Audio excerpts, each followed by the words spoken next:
Baik, bismillahirrahmanirrahim. Assalamualaikum warahmatullahi wabarakatuh. Perkenalkan, nama saya Hasanul Rizky dari kelas 3B dengan NIM 2022D1B002. Jadi di sini saya akan menjelaskan terkait dengan materi yang saya publikasikan di web blog saya sebagai tugas UTS di mata kuliah Ilmu Bahan Bangunan. Yang pertama terkait dengan semen. Semen berasal dari bahasa Latin cementum yang berarti bahasa perekat. Secara sederhana, definisi semen adalah bahan perekat atau lem yang bisa merekat bahan-bahan material lain seperti batu bata dan batu koral hingga bisa membentuk sebuah bangunan. Karakteristik semen dan kegunaannya. Semen adalah salah satu bahan perekat pada bangunan yang sangat penting di dalam dunia konstruksi. Umumnya berguna untuk mengikat bahan bangunan dari satu ke lainnya secara bersamaan hingga menghasilkan dinding yang mampu berdiri baik secara vertikal maupun horizontal. Material ini juga dapat membangun bangunan jadi lebih kokoh dan kuat dan tahan terhadap perubahan cuaca. Jenis-jenis semen. Beberapa jenis semen menurut Standar Nasional Indonesia atau SNI antara lain: A. Portland semen adalah jenis paling umum dari semen dalam penggunaan umum di dunia karena merupakan bahan dasar beton dan plastran semen. B. Super masonry semen. Semen ini lebih tepat digunakan untuk konstruksi perumahan gedung, jalan dan irigasi. Yang struktur beton yang maksimal K225 dapat juga digunakan untuk bahan baku pembuatan genteng beton, hollow brick, paving block, tegel dan bahan bangunan lainnya. Yang C. Oil well semen merupakan semen khusus yang lebih tepat digunakan untuk pembuatan sumur minyak bumi dan gas alam dengan konstruksi sumur minyak bawah permukaan laut dan bumi. D. Portland Pozzolan semen adalah semen hidrolis yang dibuat dengan menggiling silikat, gipsum dan bahan pozzolan. Produk ini lebih tepat digunakan untuk bangunan umum yang memerlukan ketahanan sulfat dan panas hidrasi sedang seperti jembatan, jalan raya, perumahan, dermaga, beton massa, bendungan, bangunan irigasi dan fondasi pelat penuh. Yang E. Semen putih digunakan untuk pekerjaan penyelesaian atau finishing sebagai filler atau finishing semen. Jenis ini dibuat dari bahan utama kalsit atau calcite limestone murni. Yang F. Portland composite semen digunakan untuk bangunan pada umumnya, sama dengan penggunaan OPC dengan kuat dan tekad sama. Menurut SK SNI T15/1990-03, semen Portland Ordinary Portland Semen atau OPC dibedakan menjadi 1. Portland Semen tipe 1 Ordinary Portland Semen. Semen Portland tipe 1 merupakan jenis semen yang paling banyak dibutuhkan oleh masyarakat luas dan dapat digunakan untuk seluruh aplikasi yang tidak membutuhkan persyaratan khusus. Yang kedua, Portland Semen tipe 2 atau Moderate Sulfur Resistance. Semen Portland tipe 2 merupakan semen dengan panas hidrasi sedang atau di bawah semen Portland tipe 1 serta tahan terhadap sulfat. Yang ketiga, Portland Semen tipe 3 atau Heat Early Strike Portland Semen. Jenis ini memperoleh kekuatan hingga dalam waktu singkat sehingga dapat digunakan untuk perbaikan bangunan beton yang perlu segera digunakan atau acuannya perlu segera dilepas. Yang keempat, Portland Semen tipe 4 low head of hydration, tipe semen dengan panas hidrasi rendah. Semen tipe ini digunakan untuk keperluan konstruksi yang memerlukan jumlah dan kenaikan panas harus diminimalkan. Yang kelima, Portland Semen tipe 5 atau Sulfat Resistant Semen. Semen Portland yang dalam penggunaannya memerlukan ketahanan tinggi terhadap sulfat cocok digunakan untuk pembuatan beton dan daerah yang tanah dan airnya mempunyai kandungan garam sulfat tinggi. Jadi ini adalah pengertian agregat dan klasifikasinya.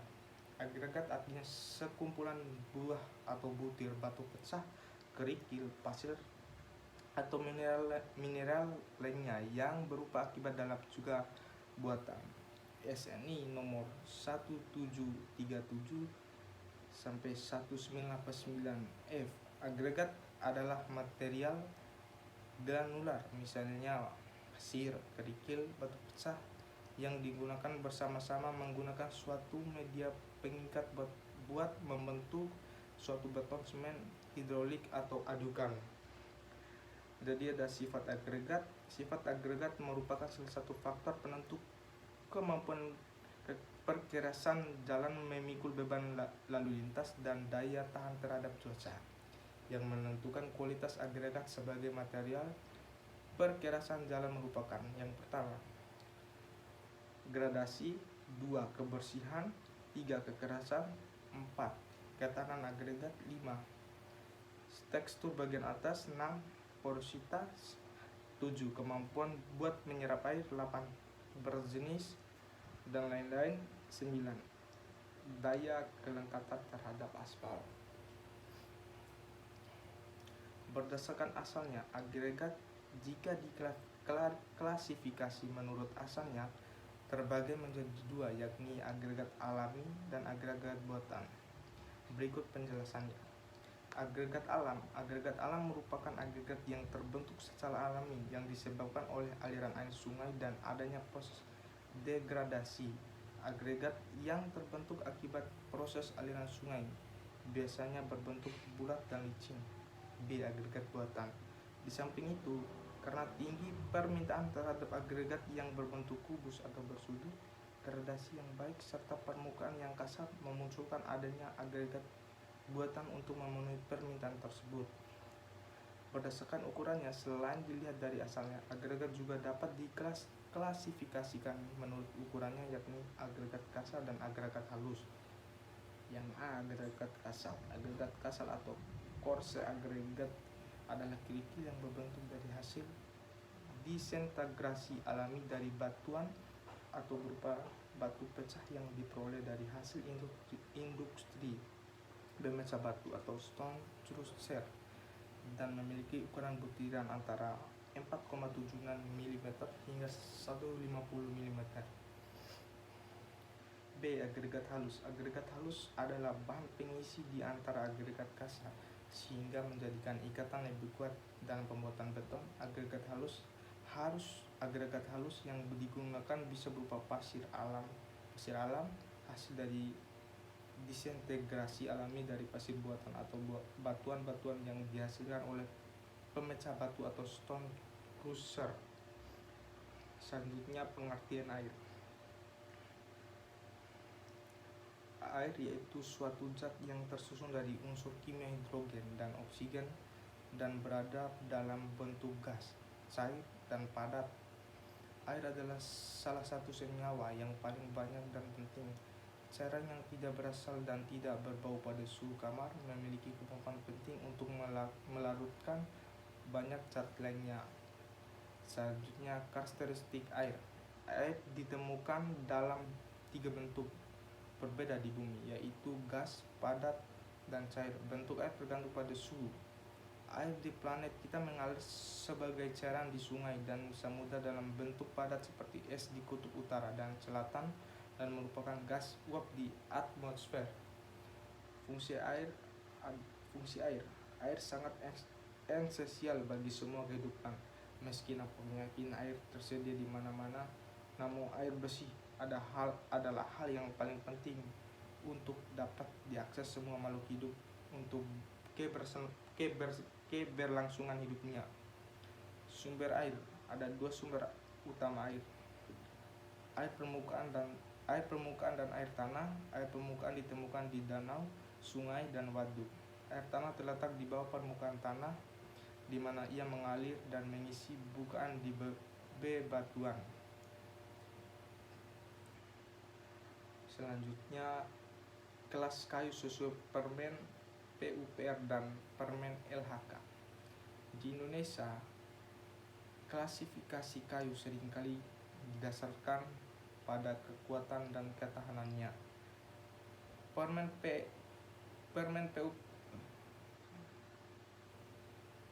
Pementian PUPR dan pementian LHK dapat memiliki kriteria spesifik untuk mengklasifikasikan kayu berdasarkan aspek-aspek ini.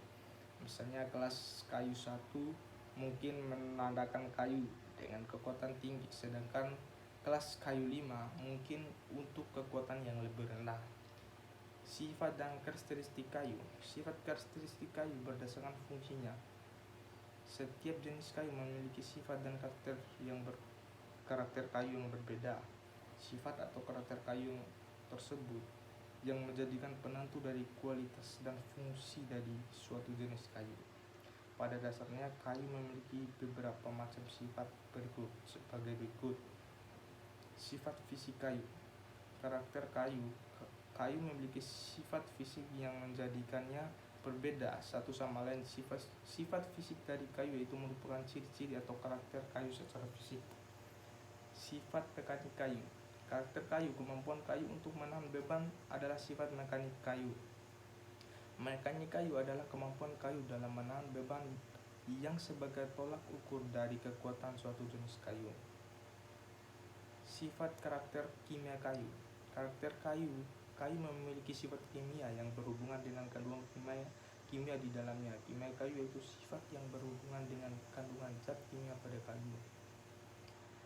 Yang ketiga, pengujian dan pembebanan kayu untuk material konstruksi. Uji bening, mengukur ketahanan kayu terhadap gaya lentur.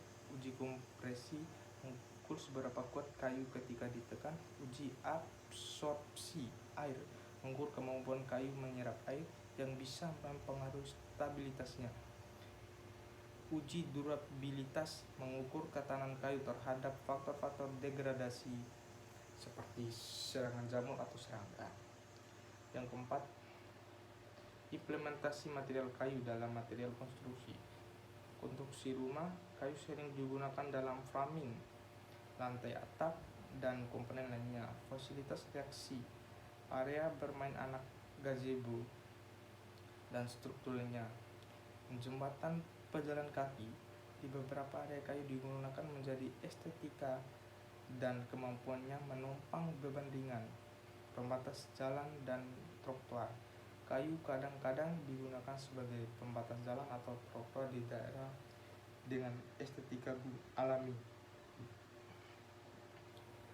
Selanjutnya adalah pengertian baja. Baja adalah logam panduan yang berbahaya. Pengertian baja. Baja adalah logam panduan berbahan dasar besi. Besi murni mempunyai sifat yang kurang kuat dan mudah berkarat, namun memiliki tingkat keuletan yang tinggi. Logam besi pada baja dipadukan dengan beberapa elemen lainnya, termasuk unsur karbon untuk memodifikasi karakteristiknya. Yang pertama, Widerfrank.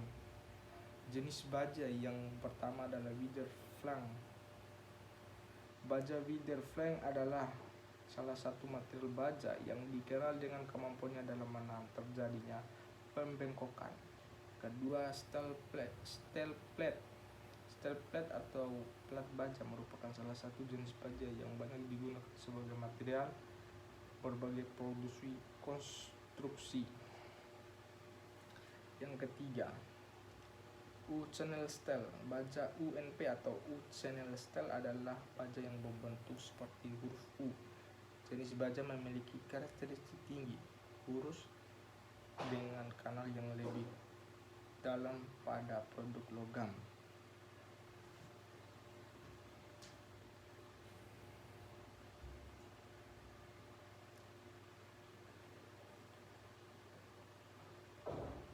Selanjutnya, baja siku. Baja siku adalah bagian penting dalam sistem pipa baja sebab mampu mengubah arah aliran sebuah cairan. Jenis baja berdasarkan komposisinya. Yang pertama, baja karbon. Sesuai dengan namanya, baja karbon memiliki jumlah karbon yang besar dalam pembuatan. Dalam baja ini, jenis-jenis baja karbon terbagi lagi berdasarkan jumlah karbon yang terkandung dalam baja. Yang kedua, baja paduan. Baja paduan adalah jenis-jenis baja yang mendapatkan unsur tambahan tertentu guna meningkatkan sifat mekanika baja dalam temperatur rendah. Yang ketiga, baja paduan khusus. Baja paduan khusus merupakan salah satu jenis baja paduan. Yang keempat, aluminium steel. Aluminium steel adalah logam yang memadukan aluminium dan baja. Kedua unsur disebut tidaklah dilembur melainkan dicelup secara lembaran menggunakan aluminium silikon atau alloy pada kedua sisinya. Selanjutnya, Higgs-Field steel. Higgs-Field steel adalah jenis baja berikutnya yang dikelompokkan berdasarkan komposisinya adalah Higgs-Field steel. Baja Higgs-Field sendiri terdiri atas unsur logam berupa kobalt, molybdenum, tungsten, dan kromium. Yang keenam, baja kobalt. Baja kobalt memiliki ciri-ciri yang hampir sama dengan Higgs-Field steel. Sesuai dengan namanya, dalam baja ini terkandung kelebihan kobalt. Jenis baja ini seringkali digunakan untuk melakukan pengoboran. Selanjutnya jenis baja berdasarkan penggunaannya. 1. Baja konstruksi. Baja konstruksi adalah jenis baja yang digunakan saat membangun sebuah gedung atau proyek konstruksi lainnya. 2. Baja perkakas. Baja perkakas merupakan perpaduan antara baja karbon dengan paduan karena komposisinya di dalamnya mirip dengan kedua jenis baja tersebut. Selanjutnya adalah SNI baja.